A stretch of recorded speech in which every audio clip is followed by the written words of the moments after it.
എല്ലാവർക്കും ലോക രക്ഷകനായ യേശുക്രിസ്തുവിന്റെ നാമത്തിൽ എന്റെ വന്ദനം അറിയിക്കുകയാണ്. നിങ്ങൾ ഭൂലോകമൊക്കെയും പോയി സകല സൃഷ്ടിയോടും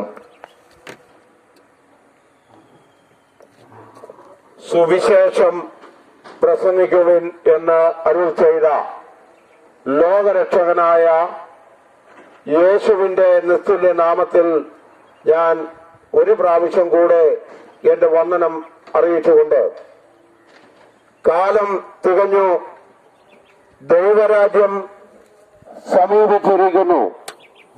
മാനസാന്തരപ്പെട്ട് സുവിശേഷത്തിൽ വിശ്വസിപ്പിൻ എന്നുള്ള ദൈവത്തിന്റെ മാറ്റമില്ലാത്ത വചനം ഏവരുടെയും ശ്രദ്ധയിൽ ഞാൻ കൊണ്ടുവരികയാണ്.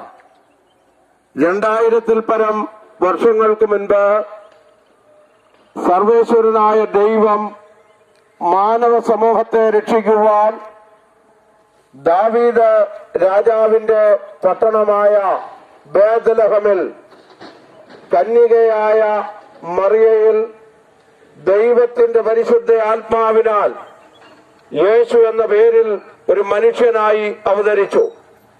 സകല മനുഷ്യരെയും അവരുടെ പാപങ്ങളിൽ നിന്ന് രക്ഷിക്കുവാൻ ഗോകുൽത്ത മലമുകളിൽ 2 ദുഷ്പ്രവൃത്തിക്കാരുടെ മധ്യേ, ആകാശത്തിന്റെയും ഭൂമിയുടെയും മധ്യേ 3 ആണികളാൽ തറയ്ക്കപ്പെട്ട് ശിരസിൽ മുൾക്കിരീടം അടിച്ച്